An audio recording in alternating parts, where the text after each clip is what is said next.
Yep. What's coming up? Tell me what are you guys working on right now? What's releasing next?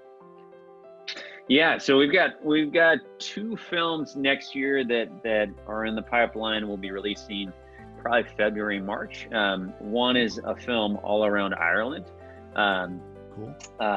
You know, it's there are so many Irish Americans in the U.S., just over, I think, 40 million, and it's really creating a film that reconnects those Irish Americans and, you know, people all over the world who have a little bit of Irish in them into this incredible place. And so we've been making the film for the last 2.5 years. It's an incredible project, fantastic characters. That comes out February, March. We're going to do a big event around St. Patty's Day. Cool. You know, knock on wood that, you know, we have some type of vaccine before that. But it is interesting. Like, all of our Canadian theaters are open right now.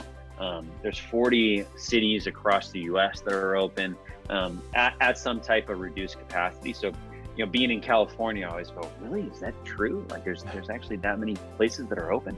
But it depends on where you are, and obviously a lot of places that are less dense as far as populations. You've got more places opening up. The other film that we're really excited about is we're releasing our film Everest, which is the 25th anniversary of the film of you know, that tragedy in '96, which was documented by John Krakauer's In Thin Air. Incredible story. I just watched the film again. It stands the test of time. An amazing, authentic, gripping story where not only our cameramen, you know, we're up there documenting the worst tragedy on the mountain ever, but also played a huge part in the rescue. And you know, Beck Weathers, he was left for dead up on the mountain. It was nightfall. He woke up. And this is after he climbed it. He had been coming down, and he just couldn't go anymore. He woke up. You know, it was complete pitch black nighttime.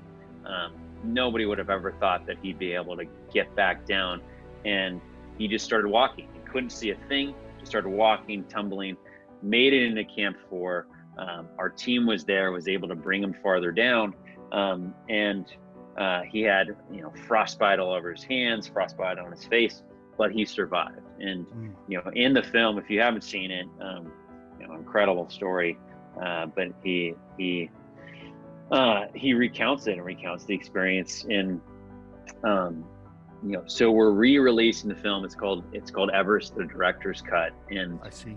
We're scanning the film at 16K. We've got the scanner that we've just put in place because it was all shot in IMAX. Like, we were able to take this enormous camera up to the top of the mountain. Nobody had ever done that before. And so it'll look, when we show it digitally, it'll look better than it ever has. This is what makes you so great, you and your family, is when you start to talk about these stories like you just told, like, your passion really comes out. Like, it's like you're not just like, oh, I'm pitching my business or I'm selling my business. Like no, like it really is authentic with your passion around what you're doing, and you love the storylines and the emotion that triggers for the viewer. The Riderflex podcast features entrepreneurs, business executives, and the stories behind how they got there, as well as daily tips on career advice and job interviews. Our show can be heard just about anywhere these days, but you can visit Riderflex.com and click on the podcast page to hear all the previous episodes and learn more about the recruiting and consulting services we provide. Contact us at the email address info@riderflex.com or 888-964-5876. Thanks so much for listening, and if you enjoy our show, please be sure to subscribe to our channel and like the episodes.